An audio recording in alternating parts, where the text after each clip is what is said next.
Welcome to China in Focus. I'm Tiffany Meyer. Our top story, a clarification from the White House. Smartphones and other electronics from China can't escape U.S. tariffs, at least not completely.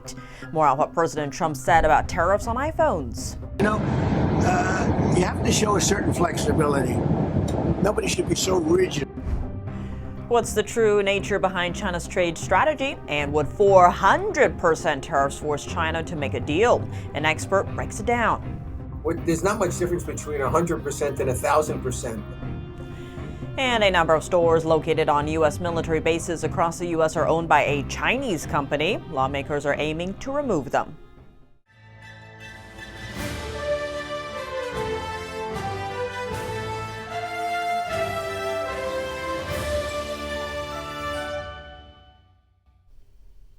Before we dive into today's top story, we'd like to share an important update. You can now catch China in Focus on Genjing World every Tuesday instead of YouTube. We'll publish the link in the description box down below at that time, or you can search China in Focus at genjingworld.com. A clarification from President Trump: electronics imported into the U.S., including those from China, are not exempt from all tariffs. Here's what that means. Though electronics are spared from the U.S.'s over 100% tariffs on Chinese goods, they're still subject to a 20% tariff. Washington imposed that duty over China's failure to stem the flow of fentanyl into the U.S. Imported electronics include smartphones and computer monitors. Tariffs on these products affect iPhone prices, as Apple makes most of its iPhones in China. The clarification comes after the U.S. Customs and Border Protection Office published a notice last Friday saying that smartphones, computer monitors, and other electronics are spared from U.S. tariffs on China. Speaking on Air Force One on Sunday, Trump said tariffs on semiconductors are coming soon. We wanted to uncomplicate it from a lot of other companies because we want to make our chips and semiconductors and other things in our country. He added tariffs on iPhones are going to be announced very soon, but there could be room for flexibility on that. You have to show a certain flexibility. Nobody should be so rigid. He also noted that he wants to cut reliance on China for drugs. By placing a tariff on the companies that are not in this country, they're going to move into our country, and we're going to have our drugs made in the United States, so that in case of war, in case of whatever, we're not relying on China and various other countries to supply us with drugs, which is not a good idea. The U.S. imported over $2 billion worth of essential medication from China as of 2023. Those include blood thinners, painkillers, heart medications, and antibiotics. U.S. Trade Representative Jamieson Greer said Sunday that President Trump and Communist leader Xi Jinping have no plans to speak right now. Zooming out, the U.S. and China are in a trade war standoff. To bring down the U.S. trade deficit and bring home jobs, Trump imposed various reciprocal tariffs on trade partners. Dozens of countries have lined up to negotiate, but Beijing retaliated instead. Trump then offered a 90-day pause on reciprocal tariffs for most countries, but not China. Now, U.S. tariffs on Chinese goods stand at 145%, while Chinese tariffs on U.S. goods total 125%. The White House said on Friday that it's not good for China to keep retaliating, noting that President Trump will punch back harder when other countries hit the U.S. To discuss the latest with China and its response to U.S. tariffs, NTD's Iris Tao is joined by Peter Morici. He's a professor at the University of Maryland and contributing columnist at the Washington Times and Market Watch. Do you see further escalation potentially coming up here, and where is this all headed? Well, I think we've escalated about as much as we can. I mean, there's not much difference between 100% and 1,000%. That 100%, a lot of trade goes away. Most of it goes away. Maybe a little bit more could go away, but I think that we're going to see a dramatic reduction in trade between the two countries almost immediately, and it'll grow from there. You basically have two inconsistent economic systems. And President Xi is in a strong position in that he's been preparing his country for the last 6 years since he slugged it out with Mr. Trump the last time, to be resilient and to be able to deal with this. And there's going to be heavy economic costs in China, and there's going to be heavy economic costs in the United States. Commentators here are looking, at the prospect of a deal. I don't see a deal that is any good between the two of them. And speaking of a deal here, while President Trump says he thinks he can get a deal with China, what are some potential challenges that could come up in potential negotiations? Well, the thing is that the Chinese economy is managed in a way that makes it a predator of other economies. It subsidizes virtually everything that goes out. It has a lot of control over its private sector and what they make and sell. And it treats foreign investors very poorly. China, President Xi says, well, gee, why can't everybody have their own method of development? That's fine, but we shouldn't allow ourselves to be victimized by that. The problem here is that we've gotten used to cheap Chinese goods. Basically, the Chinese people don't live as well as they should. They're subsidizing us, and that's going to come to an end. China will try to push its exports more into Europe and the third world, or the global south, as we call it now, and it will have some success, but not all the success it would like. I don't see this coming to an end. Well, it could actually last for a while for sure, as we're seeing it right now. I wanted to play you a clip from the businessman Kevin O'Leary regarding the tariffs on China. Let's take a look. I have nothing wrong with the Chinese people. I want to sell to them. But it is such an unbalanced playing field on just IP theft.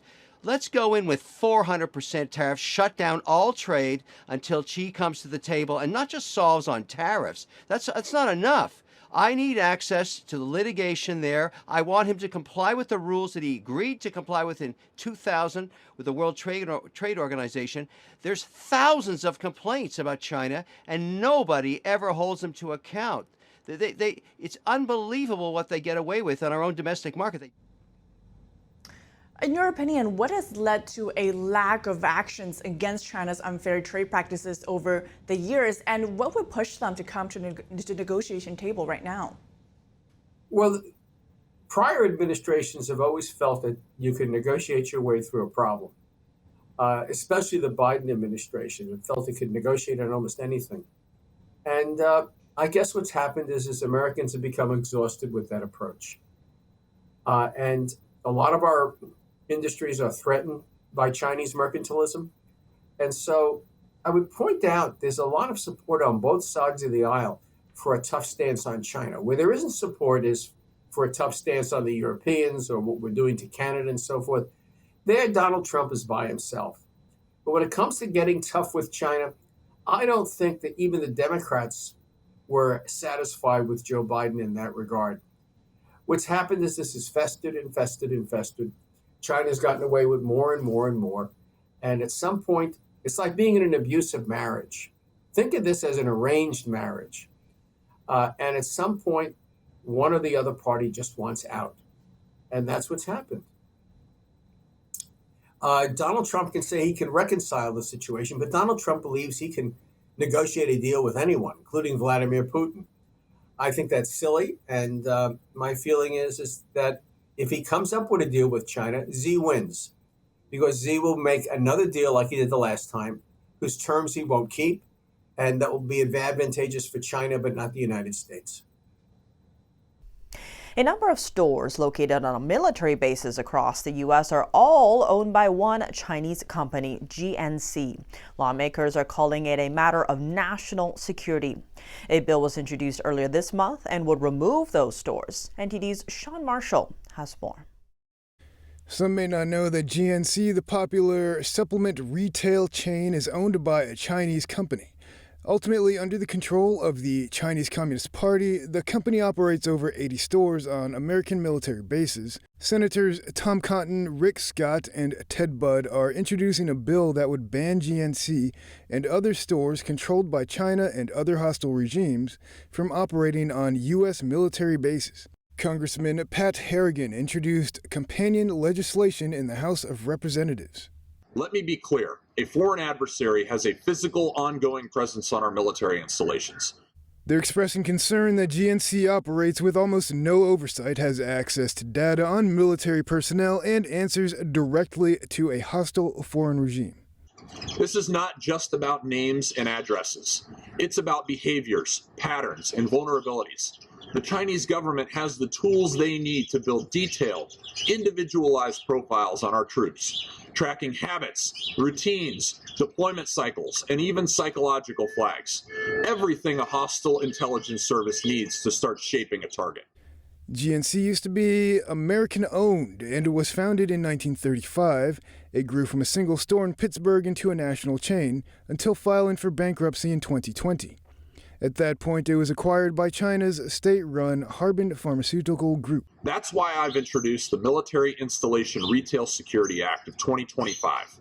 This bill prohibits the military exchanges from allowing any company owned or controlled by the governments of China, Russia, Iran, or North Korea from being able to operate a physical location on our military installations. It terminates existing contracts with companies that lied about who they really are, and it slams shut the legal loopholes that allowed this threat to take root in the first place. GNC currently operates through long-term contracts with several military exchanges. Senator Ted Budd's website states that at North Carolina's Fort Bragg, GNC operates several storefronts serving almost 54,000 troops who make up nearly 10% of the U.S. Army alone. Sean Marshall, NTD News. Coming up, Defense Secretary Pete Hegseth says the U.S. is working to end Chinese influence in Panama. Details on the Chinese footprint in Panama he saw during his visit. We flew by their cranes in that port, antennas all over them. What are those used to do?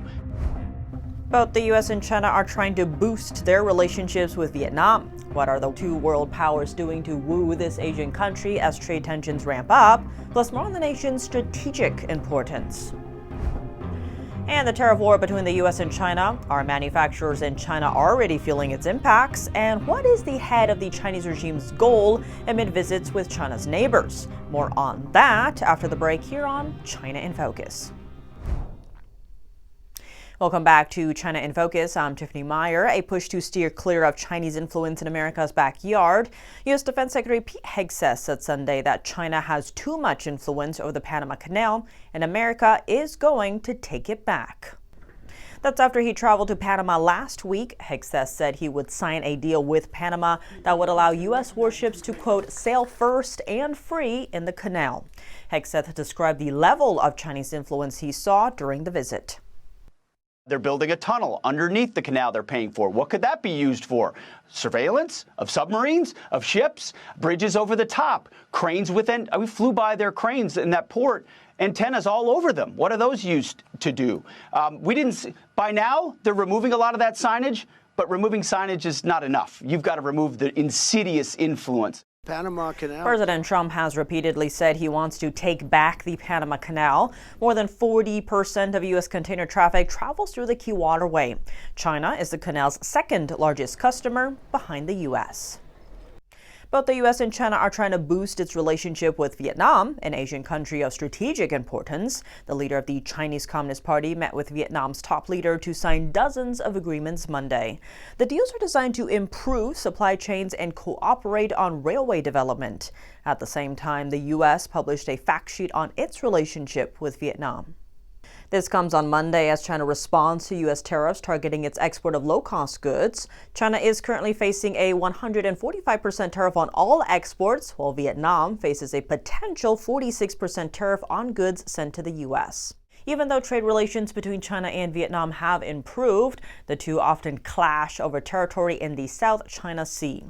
Besides Vietnam, China is also looking to boost trade ties with Cambodia and Malaysia. Cambodia faces a 49% U.S. tariff, while Malaysia is subject to 24%. Both countries are seeking negotiations with Washington to ease restrictions. Meanwhile, in an effort to lower its own tariff rate, Vietnam agreed last week to tighten security on Chinese exports moving through its ports to the U.S. The State Department published a fact sheet on Friday detailing the U.S.-Vietnam relationship. It said the United States and Vietnam are trusted partners with a friendship grounded in mutual respect. Back in 2023, the U.S. established a comprehensive strategic partnership with Vietnam, signaling an upgrade of their relationship. Since then, Vietnam saw increased port calls by the U.S. Navy. Cambodia is set to send nearly 500 prisoners back to mainland China, nearly 200 of them Taiwanese. And now Taiwanese authorities are trying to persuade the Cambodian regime to send them back to Taiwan to stand trial instead of China. These people are allegedly involved in cyber scams. The charter flight comes only days before China's regime leader Xi Jinping set foot in the country amid trade tensions with Washington. The tariff war between China and the U.S. is hitting manufacturers in China. Some medium to small-sized Chinese factories have seen layoffs or even forced to shut down. That's as orders from U.S. customers and stores have plummeted. Meanwhile, Chinese regime head Xi Jinping is visiting China's neighbors, aiming to sway them in an effort to counter Washington's trade deals. NTD's Stephania Cox was joined by David Zhang, host of China Insider, to discuss the latest on the U.S.-China trade war. David, knowing that the nature of the regime is to survive at all costs, what chess moves does that leave Beijing? Do you think they'll come to the negotiating table if things get too tense? Well, right now, I don't think there's any reasons. The CCP feels like they can negotiate. I don't think they really have a direction. From just the latest meetings that we've seen in Beijing, I think a lot of this right now is still observing whether or not, for example, Xi is in Vietnam right now. If they can get something from this closer partners or try to reach some type of agreement. But so far what we've seen is that China seems to follow their political nature, which is to, quote unquote, never back down against the United States. And that's why they retaliated, because it was never in their political sort of direction to quote unquote bow to the US. So that's why there was this sort of appearing to be strong. But in reality, Chinese manufacturing, we're already seeing videos of Chinese factories shutting down because there's orders withdrawn from the US customers. So I don't expect right now that Trump is also needing to talk with Xi. I think both sides are laying down their numbers and laying down their requirements and just looking to see what comes within the next few months or so. And you mentioned Xi Jinping is in Vietnam. What specifically do you think he'll be wanting to get from that meeting in terms of the tariff war? Yeah, well, Vietnam, let's see what they did first. They spoke with Scott Bessent. They sent somebody to the U.S. first. So Vietnam is obviously trying to juggle between the two powers and to see where things go. But I ultimately don't think that they're going to choose to side with China that much. We see some stuff being signed right now between China and Vietnam, but I haven't seen much in terms of the concrete details around the tariff war. But I think right now Vietnam is in a much stronger position, and Xi going to Vietnam is a sign, at least to me, that he is there to ask Vietnam to at least, not be so much towards the United States when it comes to the U.S.-China trade war. But I think ultimately it's not going to work out because Vietnam has, at least the actions they've shown, even through the Biden administration, is that they're more willing to play to the West in this sort of new era of economic and manufacturing shift away from China. Now, China spends huge amounts, up to 5% of its GDP, supporting its own industries, and that gives its companies a huge advantage on the world stage. Could Beijing ever afford to stop these subsidies? And if not, what could that mean for the global economy or for U.S. trade policy? It's a great question because there's two folds to this. When the tariffs are, say, like 35%, Beijing can subsidize its companies, its manufacturing, the factories. But when you take it to, say, above 100%, we're not talking numbers anymore. We're really talking about a fundamental difference in terms of trade policies. Now, China has been part of this quote-unquote free trading body around the world since the 2000s when they joined the WTO, but they failed to fulfill its obligations, such as putting up their own trade barriers, essentially, putting a lot of discrimination against foreign products and also subsidies. So those are some of the biggest concerns. And I think right now that in the United States, there are certain hands not being played by the Trump administration, such as the possibility of removing the permanent normal trade relations that China holds, which allows them to trade with the United States. And honestly, the biggest impact from all of this is that Chinese companies have benefited while American manufacturing, you go to these small towns in America or even middle-sized cities in America, and they're really the former shell of itself of these manufacturing hubs. So over time, I think we need a course correction on this issue, and it's a fundamental one. And looking further into China's economy, of course, it's struggling. There are exclusive reports about Xi Jinping's health And now even the country's CDC is flagging concerns over bird flu outbreaks. Where do you think things are headed right now for China? Right. Just based on the recent reports by various media outlets, my assessment is that Xi Jinping has possibly lost the control of the military. And within the CCP system, without the control of the military, they are effectively a figurehead, so to speak. They hold political power, but not the military side. What this means is that right now you're still seeing Xi Jinping in control, but we see that there is really no alternative because for the last decade or so, Xi Jinping's policies have effectively moved China, alienated China even on the world stage. And so I don't think there's anybody who wants to sort of take up his mess or to clean up after him. So that's why you see him still remaining in power right now. But I think what this means is that right now the United States should possibly formulate a possibility of what comes after Xi Jinping. Because, you know, what happens with the trade war is Chinese people are losing jobs, and there's potentially for a lot of opportunities of social unrest, social unrests, protests, and we're going to see an increase of control within Beijing. But that doesn't necessarily mean that they're very confident in what's going on right now. All right, keeping a close watch on all of this. David Zhang from China Insider, really appreciate your time. Thank you. The Chinese regime is imposing visa restrictions on some U.S. personnel who it says have, quote, behaved badly on Tibet-related issues. Something to note, Tibet is considered one of Beijing's sensitive internal issues and resents when the U.S. or other democracies get involved, especially when it comes to human rights.